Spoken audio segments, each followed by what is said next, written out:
अस्सलामुअलैकुम। Welcome back with exercise 6.5 first year. अब exercise 6.5 start करने से पहले आपको जो प्रीवियस वीडियो है इसमें मैंने ज्योमेट्रिक प्रोग्रेशन के बारे में इसका इंट्रोडक्शन भी दिया था और इसकी प्रॉपर्टीज के बारे में भी आपको बताया था। अब हमने एक्सरसाइज 6.5 में जो ज्योमेट्रिक प्रोग्रेशन के बारे में पढ़ा था उसका जनरल टर्म का फार्मूला और उसमें कुछ शॉर्टकट्स बताए थे कि आप उसके टर्म्स को डायरेक्टली कैसे ओपन करके लिख सकते हैं। वो चीज़ों को यूटिलाइज करते हुए हमने एक्सरसाइज को सॉल्व करना है। तो 6.5 में क्योंकि ज्योमेट्रिक प्रोग्रेशन है तो आपको सबसे पहली चीज़ ज्योमेट्रिक प्रोग्रेशन की जनरल टर्म का पता होना चाहिए। इसकी जनरल टर्म का फार्मूला होता है A N is equal to A one R power N minus one. Number one. Number two, अगर आपके पास A2 A3 A4 या कुछ भी आ जाए तो आप उसको डायरेक्टली कैसे ओपन कर सकते हैं ये पता होना चाहिए। तो आपको पता होना चाहिए कि A2 बराबर A2 को हम लिख सकते हैं A1R, A3 को लिख सकते हैं A1R स्क्वायर, A4 को लिख सकते हैं A1R क्यूब, A5 को लिख सकते हैं A1R4 एंड सो ऑन। यानी कि अगर A3 है तो R की पावर में एक नंबर कम रखना है। यहाँ पे 3 है तो यहाँ पे 2, यहाँ पे 4 है तो यहाँ पे 3, यहाँ पे 5 है तो यहाँ पे 4। ये छोटी सी बात अपने ज़हन में बिठा ले तो आपके लिए क्वेश्चंस आसान हो जाएंगे। अब हम स्टार्ट करते हैं एक्सरसाइज 6.5 का पहला क्वेश्चन। पहले क्वेश्चन में उसने कहा है find the six term of GP. आपने ज्योमेट्रिक प्रोग्रेशन की सिक्स टर्म बतानी है और ज्योमेट्रिक प्रोग्रेशन उसने आपको दिया हुआ है -6, -3, -3/2 एंड सो ऑन। तो सबसे पहले तो वही बात आ गई कि आप देख लें कि आपको निकालना क्या है, डाटा बना लें। तो अगर हम थोड़ा सा फोकस करें तो हमें निकालना है A6 का फार्मूला बनेगा A1R पावर 5। तो हमें ये निकालना है। और अगर आप ज्योमेट्रिक प्रोग्रेशन जो उसने दिया हुआ है उसको देखें तो पहली टर्म आपको नजर आ रही है वो है आपके पास -6। आर आप इन दोनों टर्म्स में से निकाल लें। आर निकालने का फार्मूला आपको बताया था second term divided by first term, -3 divided by -6, जवाब आ जाएगा 1/2। ये आर आ गया। अब आपके पास A1 भी आ चुका है, आर भी आ चुका है, आपको A6 निकालना है। A6 का फार्मूला क्या है, हमने लिखा A1R पावर 5। अब आप इसमें वैल्यूज पुट कर दें। A6 is equal to A1 की जगह पर आपके पास आ जाएगा -6 और R पावर 5 यानी कि 1/2 की पावर 5। अब इसको सॉल्व कर लें। A6 इज इक्वल टू -6, 1/1 की पावर 5 1, 2 की पावर 5 32। तो A6 का आपके पास आंसर आ जाएगा आफ्टर डिवीजन 2 3 6, -3/16। तो ये आपके पास 6 टर्म आ गई है। ये आपका फर्स्ट क्वेश्चन हो गया। सेकंड क्वेश्चन पर आ जाए, क्वेश्चन नंबर 8। क्वेश्चन नंबर 8 में कहता है find eight term of GP. आपने ज्योमेट्रिक प्रोग्रेशन की आठवीं टर्म बतानी है और उसने आपको सीक्वेंस दे दिया है 3 3 square 3 cube and so on. अब फिर पहले आप इसमें से डाटा निकाल लें जो जो आपको मालूम है। कि सबसे पहले इंपॉर्टेंट चीज तो ये है कि आपने एट टर्म निकालनी है यानी कि A8 निकालना है। और अगर आप सीक्वेंस देखें तो आपको पहली टर्म मालूम है वो है 3। आर आप कैसे निकालेंगे, पहली दो टर्म्स में से निकाल लें। Second term 3 square divided bye 3, तो ये कैंसिल होके आर की वैल्यू आ जाएगी 3। तो आपके पास डाटा आ चुका है। अब फिर वही बात है कि A8 लिखा हुआ है। A8 को आप लिख सकते हैं A1R पावर 7। A1 आपके पास क्या है 3 और R भी आपके पास क्या है 3 पावर 7। बेसिस सेम हो, पावर्स ऐड हो जाती हैं 1 + 7। तो A8 आपके पास आ गया 3 पावर 8। अब आप कैलकुलेटर से 3 पावर 8 निकाल लें। तो जब आप 3 पावर 8 निकालेंगे वो आएगा 6561। तो ये आपके पास 8th टर्म भी आ गई ज्योमेट्रिक प्रोग्रेशन की। तो दो बड़े सिंपल से क्वेश्चन थे। क्वेश्चन नंबर 3 पर आ जाए। इसमें कहता है कि nth term of sequence 1248 and 256 128 64 are equal. उसने कहा है कि ये दो आपके पास सीक्वेंस हैं, ज्योमेट्रिक सीक्वेंस हैं और इनकी nth टर्म इक्वल है। ठीक है, इनकी nth टर्म इक्वल है। फाइंड n, आपने n निकालना है। तो अब उसने ये आपको सवाल में बता दिया है कि दोनों की nth टर्म इक्वल है। तो पहले तो हम इन दोनों सीक्वेंस की nth टर्म निकालेंगे। तो सबसे पहले आप लिखेंगे कि हमारे पास जो फर्स्ट सीक्वेंस है, फर्स्ट सीक्वेंस, फर्स्ट सीक्वेंस आपको दिया हुआ है 1 2 4 8। अब अगर आप इसको थोड़ा सा गौर से देखें तो आपको पहली टर्म नजर आ रही है A1 आपके पास 1 है। आर आप निकालना चाहते हैं पहली दो टर्म्स में से, क्या formula, second term divided by first term, 2 divided by 1, वो आ गया 2। अब हम इसकी nth टर्म निकाल लेते हैं an। nth टर्म का फार्मूला होता है A1 r power n minus 1, तो ये बन जाएगा an इज इक्वल टू, अब A1 आपके पास क्या है 1 और r आपके पास है 2 पावर n माइनस 1, तो आपके पास पहले सीक्वेंस की nth टर्म आ गई है 2 पावर n माइनस 1। इसी तरह उसने आपको दूसरा सीक्वेंस भी दिया हुआ है। अब सेकंड सीक्वेंस देखें, सेकंड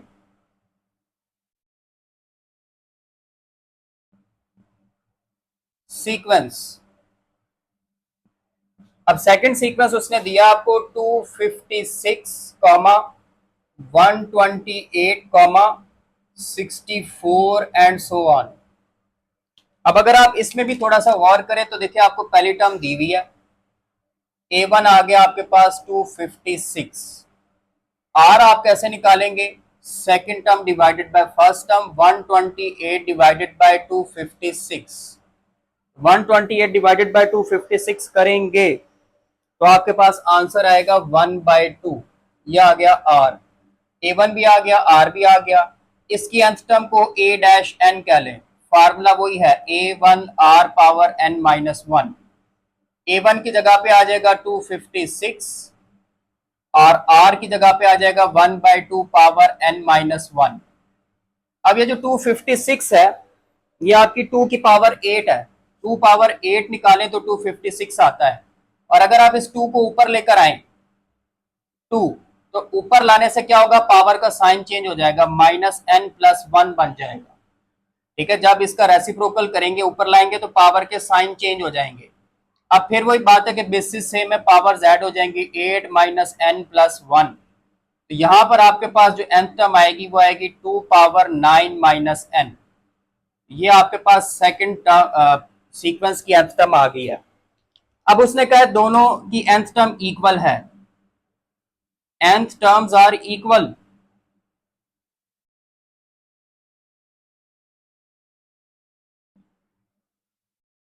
अब क्योंकि उसने खुद कहा है कि इनकी nth टर्म इक्वल है तो आप इसको लिख सकते हैं कि ए एन बराबर होगा ए डैश एन के। ए एन आपने निकाला था 2 पावर n माइनस 1 और ए डैश एन निकाला था 2 power 9 minus n। Basis same है, तो जब बेसिस सेम हो तो ये पावर्स आपस में इक्वल हो जाती हैं, ये आपस में इक्वल हो जाएंगी, तो ये आ जाएगा n minus 1 is equal to 9 minus n, ये n उधर ले जाएं, n plus n minus 1 is equal to 9, 2n is equal to 1 इधर लें, 9 plus 1, 2n is equal to 10। तो देखिए आपको n की वैल्यू क्या मिलती है, 10 डिवाइडेड बाय 2 और n की वैल्यू आपके पास आ गई 5। तो ये आपके पास क्वेश्चन नंबर 3 हो गया। आगे चलते हैं आप, इसी तरह आगे बढ़ते हैं। अब आपके पास क्वेश्चन नंबर 4 है। क्वेश्चन नंबर 4 में उसने कहा है कि find first 5 terms of GP. आपने पहली 5 टर्म्स बतानी है ज्योमेट्रिक प्रोग्रेशन की। अब देखिए उसने पहले पार्ट में आपको A1 दिया है 243 और R दिया हुआ है 1/3, तो पहली 5 टर्म निकालनी है। पहली टर्म ऑलरेडी उसने आपको दी हुई है 243, तो आपको बकाया 4 टर्म्स निकालनी है। तो देखते हैं वो कैसे फाइंड करेंगे। अब सबसे पहले पहली टर्म उसने दी हुई है, हम निकालेंगे दूसरी टर्म A2, उसका फार्मूला होगा A1R। A1 की जगह पे 243 और R की जगह पे 1/3, तो ये डिवाइड हो जाएंगे और डिवाइड होने के बाद आपके पास आंसर आएगा 81। फिर आप निकालेंगे तीसरी टर्म, वो है A3, वो बन जाएगा A1R स्क्वायर, यानी कि 243 इंटू 1/3 का स्क्वायर, तो ये बन गया 243, 1 का स्क्वायर 1, 3 का स्क्वायर 9, ये भी डिवाइड हो जाएंगे और डिवाइड होने के बाद आपके पास आंसर आएगा 27।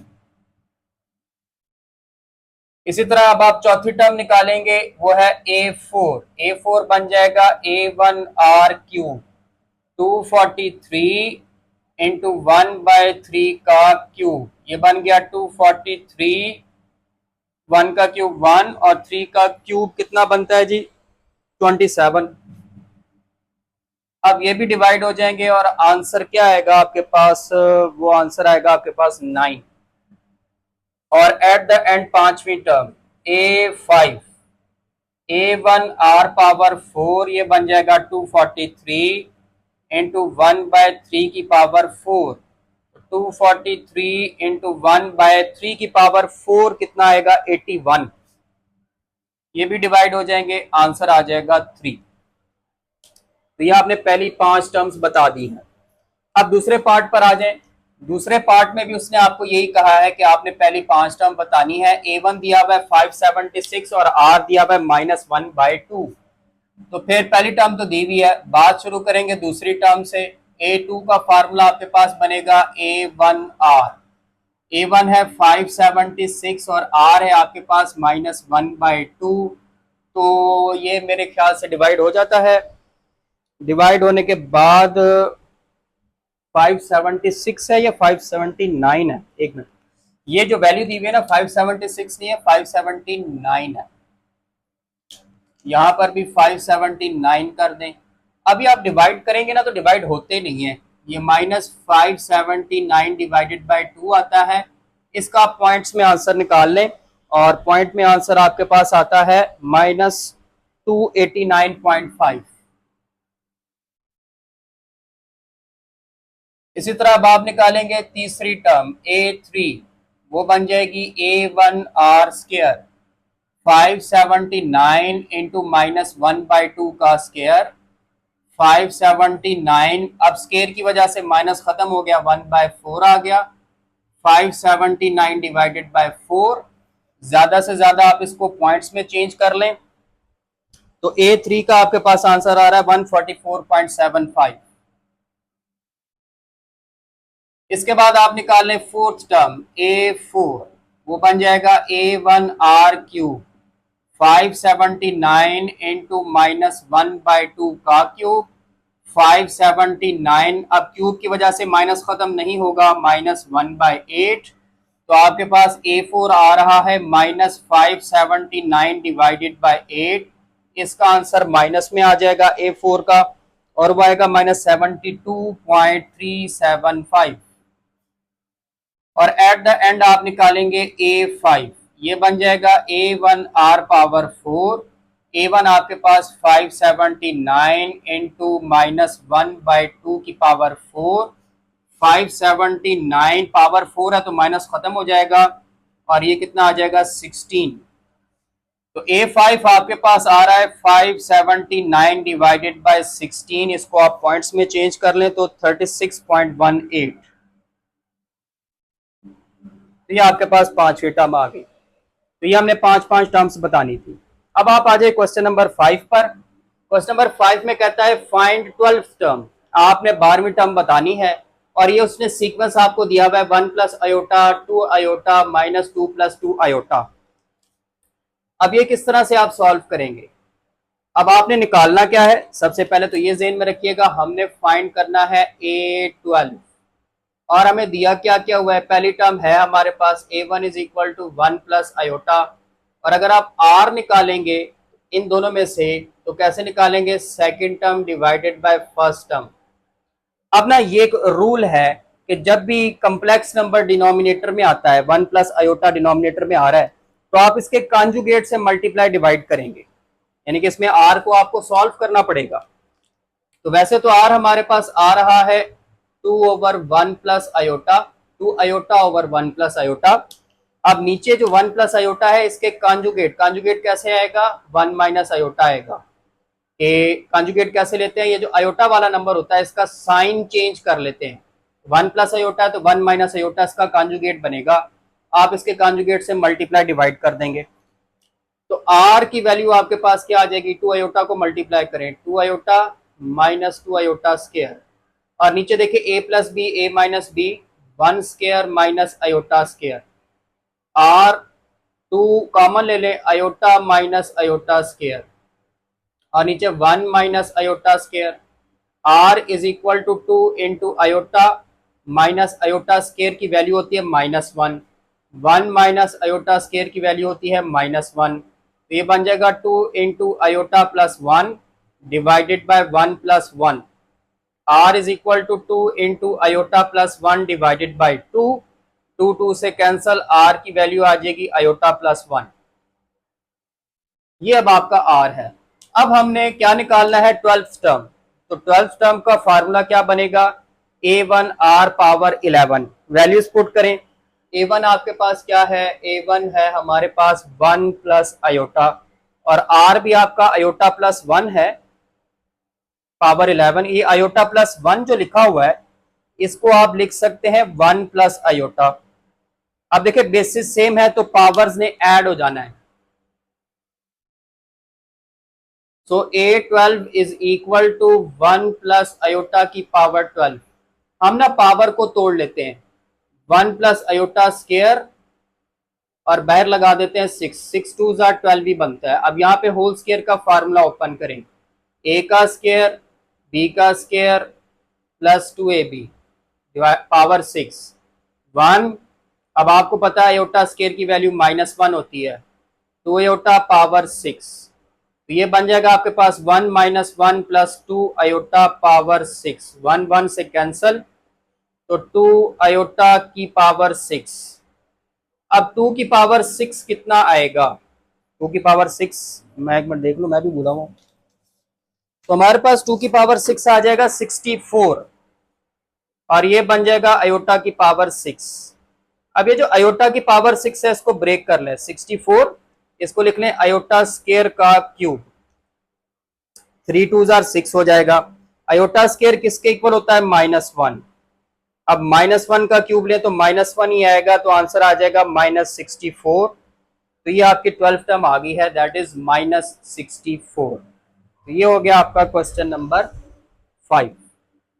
इसी तरह अब आप जरा ये क्वेश्चन नंबर 6 देख लें, उसके बाद 7 को एक साथ करेंगे। क्वेश्चन नंबर 6 में उसने कहा है कि इफ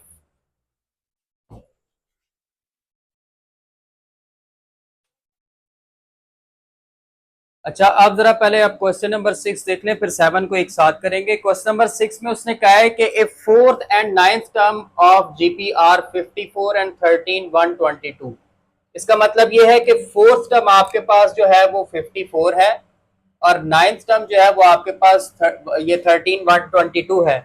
कहते हैं फाइंड जीपी, आपने ज्योमेट्रिक प्रोग्रेशन निकाल के बताना है और उसकी जनरल टर्म भी लिखनी है। दो काम करने हैं आपने। तो सॉल्यूशन की तरफ आते हैं। अब देखिए आपके पास गिवन में क्या क्या है। नंबर 1 आपको पता है A4 वो आपके पास है 54, और आपको पता है A9 वो है 13122। अच्छा, अब इसमें आपने दो काम करने हैं। अब एक तो ज्योमेट्रिक प्रोग्रेशन निकालना है और एक जनरल टर्म बतानी है। ज्योमेट्रिक प्रोग्रेशन बताना है यानी कि आपको 3 4 टर्म्स निकालकर उनको प्रोग्रेशन की फॉर्म में लिखना है।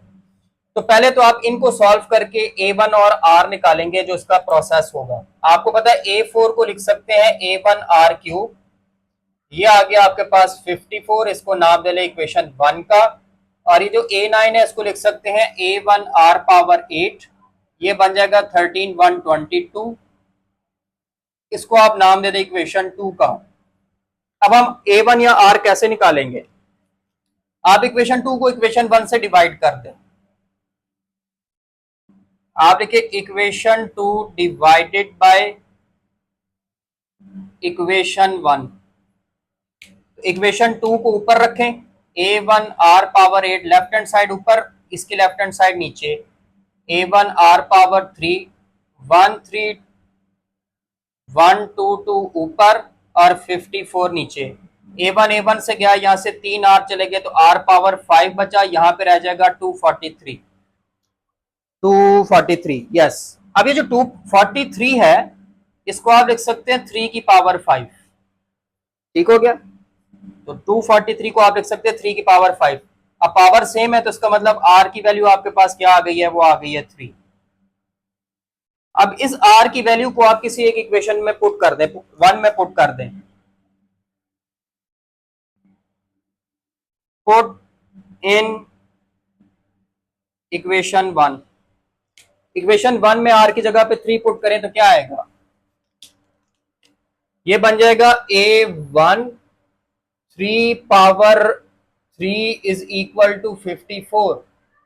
A1 is equal to 3 power 3 कितना होता है 27 इज इक्वल टू 54। A1 आ गया 54 डिवाइडेड बाय 27। A1 आ गया आपके पास 2। तो ये आपके पास A1 भी आ गया। अब हमारे पास A1 भी है और R भी है, R3 है और A1 2 है। अब आपको सबसे पहले बताना है ज्योमेट्रिक प्रोग्रेशन जीपी। तो ज्योमेट्रिक प्रोग्रेशन की 3 एक टर्म्स अगर लिखे तो वो क्या होंगी, A1 A2 A3 and so on. अब ये जो ज्योमेट्रिक प्रोग्रेशन है इसमें A1 A1 ही रहने दें, A2 को आप लिख लें A1R और A3 को आप लिख लें A1R स्क्वायर। अब A1 की वैल्यू है 2 कॉमा 2 और R की वैल्यू है 3, A1 2 और R की वैल्यू है 3 का square up to so on. तो ये हो गया 2 6 3 का स्क्वायर 9 18। ये आपका ज्योमेट्रिक प्रोग्रेशन आ गया।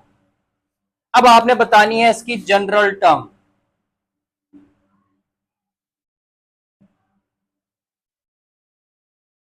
अब जनरल टर्म क्या होती है आपके पास, वो होती है an is equal to A1R power n। तो आप A1 की जगह पे 2 लिख दें और R की जगह पे 3 लिख दें, 3 पावर n। ये इसकी जनरल टर्म आ गई। ठीक हो गया जी। तो ये हो गया आपका क्वेश्चन नंबर 6।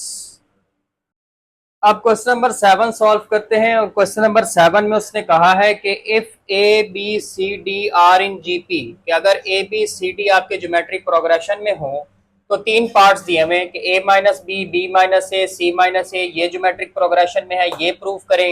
ए square minus B square minus सी स्क्वायर माइनस डी स्क्वायर ये ज्योमेट्रिक प्रोग्रेशन में प्रूव करें।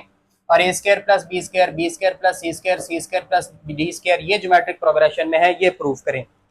अब इन तमाम पार्ट्स को करने से पहले आपको ये थोड़ी सी वर्किंग करनी पड़ेगी कि अब देखिए आपको उसने दे दिया है कि a B C d geometric progression में है, ए बी सी डी ये ज्योमेट्रिक प्रोग्रेशन में है। तो आपको नजर आ रहा है पहली टर्म क्या है, A1 की वैल्यू है A, दूसरी टर्म क्या है वो है B। अब दूसरी टर्म को आप कैसे लिख लेते हैं, A1R is equal to B। अब याद रखना है B है आपके पास A1R, A1 आपके पास है A, और ये जो तीसरी टर्म है A3 वो दी हुई है C। आप इसको लिख सकते हैं A1R स्क्वायर, वो आ गया C। और चौथी टर्म उसने दी हुई है आपको D। चौथी टर्म A4 को कैसे ओपन करेंगे, A1R cube is equal to D। ये वैल्यूज अपने जेहन में रखें। तो ये हर पार्ट से पहले आपने ये करना है।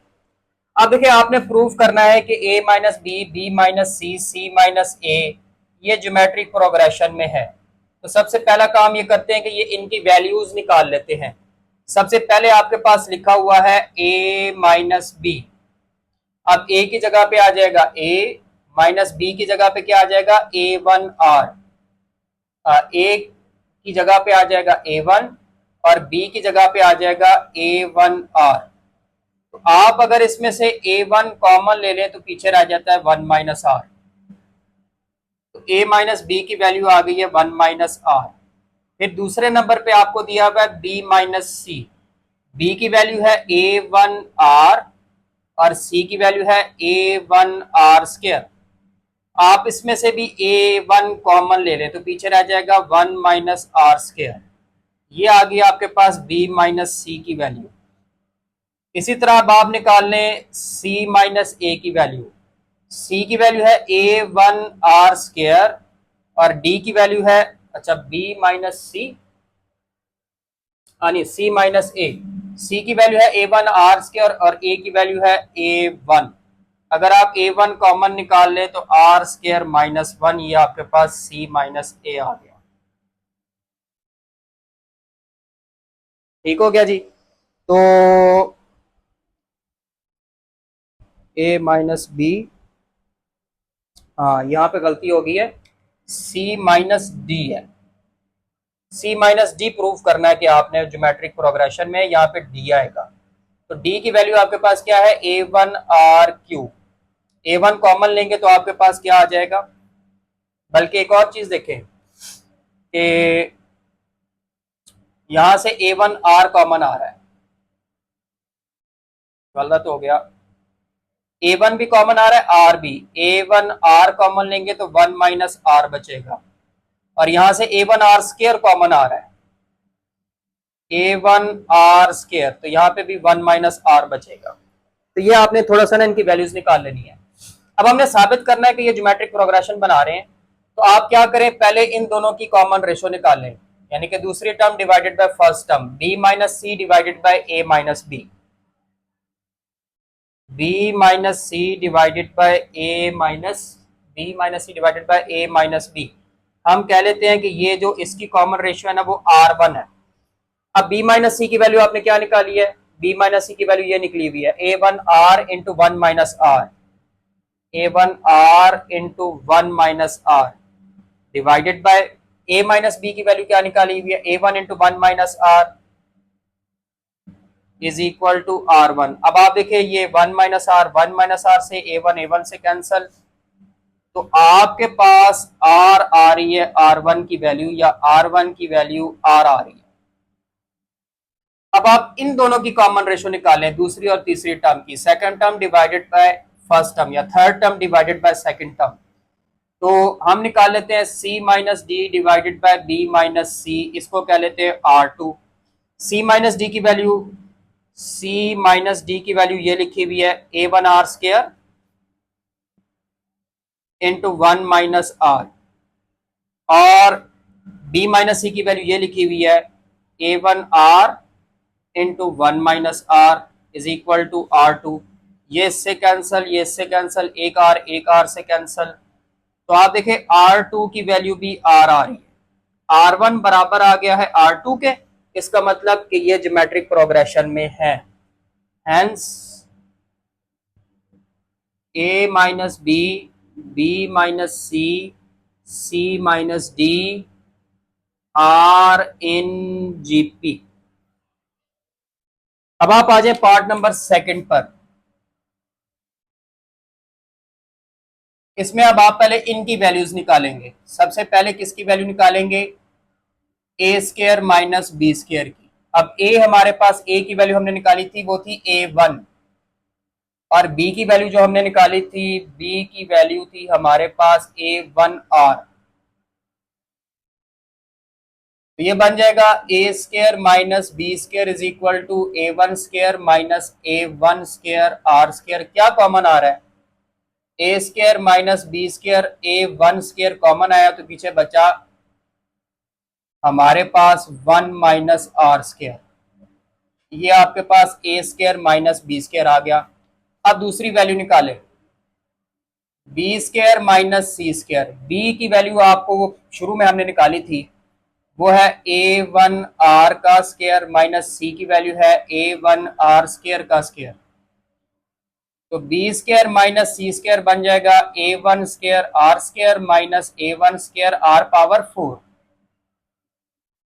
अब आप देखिए ए वन स्केयर और आर स्केयर कॉमन आ रहा है, A one square R square, पीछे रह जाएगा वन माइनस आर स्केयर, ये दूसरे की वैल्यू आ गई। अब थर्ड नंबर पर है C square minus D square, C square minus D square. C की वैल्यू आपके पास क्या है, ए वन आर स्केयर का स्केयर, और डी की ए वन आर क्यूब का स्केयर। अब पहले पावर्स ओपन कर लें, तो C square minus D square आ जाएगा A one square R power 4 minus A one square R power 6।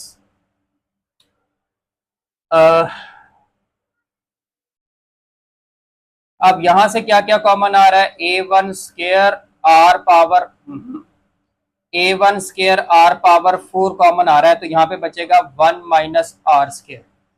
ठीक है, ये कॉमन लेने का मतलब है कि इससे डिवाइड कर दो। जब आप डिवाइड करोगे ना तो 6 4 है ना, तो 4 6 में से 4 निकल जाएगा तो 2 रह जाएगा। तो ये आ गया सी स्क्वायर माइनस डी स्क्वायर। अब आपने ये प्रूफ करना है कि ज्योमेट्रिक प्रोग्रेशन में है, तो पहले आप इन दोनों की कॉमन रेशो निकालें। R1 कह लें उसको, तो वो बन जाएगा B square minus C square divided by A square minus B square. इनकी वैल्यूज आपने निकालनी है। बी स्क्वायर माइनस सी स्क्वायर ये रहा, A one square R square into one minus R square, और ये रहा आपके पास A square minus B square, A one square into one minus R square, ये इससे कैंसल, ये इससे कैंसल, आर वन की वैल्यू आ रही है आर स्क्वायर। इसी तरह आप अब इन दोनों की कॉमन रेशो निकालें। C square minus D square divided by B square minus C square. C square minus D square आपने निकाला है A one R power four into one minus R square, और वो है A one square R square into one minus R square. ये cancel, ये cancel, और यहाँ पे आर टू की वैल्यू भी आर स्क्वायर आ जाएगा। आर वन बराबर आ गया है आर टू के, तो ये भी आपका ज्योमेट्रिक प्रोग्रेशन है। Hence a square minus B square minus C square minus D square are in GP. यही काम आपने करना है थर्ड पार्ट के लिए। प्रूफ, एक मिनट अजान हो जाए। तो ये आपका थर्ड पार्ट है। अब थर्ड पार्ट में आपने प्रूफ करना है A square plus B square plus C square plus D square. ये आपके ज्योमेट्रिक प्रोग्रेशन में है, और प्रोसेस वही होगा कि सबसे पहले आपने वैल्यूज निकालनी है A square plus B square की, और अब वहां पे ग्रीन में ए और बी की वैल्यू दी हुई है, आप वो पुट करें। ए की वैल्यू हमने ली हुई है ए वन, और बी की वैल्यू है ए वन आर। तो ये आपके पास बन जाएगा A square plus B square is equal to A one square plus A one square R square. तो A square plus B square आपके पास आ जाएगा ए वन स्क्वायर, अगर कॉमन लें वन प्लस आर स्क्वायर। दूसरे नंबर पर आपको दिया हुआ है बी स्क्वायर प्लस सी स्क्वायर। बी की वैल्यू है ए वन आर, और सी की वैल्यू है ए वन आर स्क्वायर का स्क्वायर। अगर आप स्क्वायर ओपन करेंगे A one square R square plus A one square R four, क्या क्या कॉमन आ रहा है इसमें से? ए वन स्क्वायर और आर स्क्वायर, पीछे बचेगा वन प्लस आर स्क्वायर। दूसरे की वैल्यू आ गई। तीसरे की वैल्यू निकालें, वो है आपके पास C square plus D square. C one है ए वन आर स्क्वायर का स्क्वायर, और डी है ए वन आर क्यूब का स्क्वायर। स्क्वायर को ओपन कर लें तो आ जाएगा A one square R four plus A one square R six. अब इसमें से क्या क्या कॉमन आ रहा है? कॉमन आ रहा है A one square R power four, पीछे बचेगा वन प्लस आर स्क्वायर। जब आप ये वैल्यूज निकाल लेंगे उसके बाद आपने अब पहले दो की कॉमन रेशो निकालनी है। आर वन कह लें B square plus C square divided by A square plus B square. B square plus C square की ये दरमियान में वैल्यू लिखी हुई है A one square R square into one plus R square, और ये आपके पास A square plus B square की वैल्यू लिखी हुई है A one square into one plus R square. Cancellation होने के बाद आर वन का जवाब आएगा आर स्क्वायर। फिर आप आर टू निकालें, इन दो की common ratio C square plus D square divided by B square plus C square. इनकी वैल्यूज पुट करें, ये रहा C square plus D square, A one square R power four into one plus R square divided by A one square R square into one plus R square. ये cancel, ये cancel, और आपके पास R two की value भी R square आएगी। अब are one बराबर आ गया है आर टू के, तो उसका मतलब ये भी ज्योमेट्रिक प्रोग्रेशन है। Hence a square plus B square plus C square plus D square are in GP. तो ये आपका क्वेश्चन नंबर 7 के 3 पार्ट्स हो गए।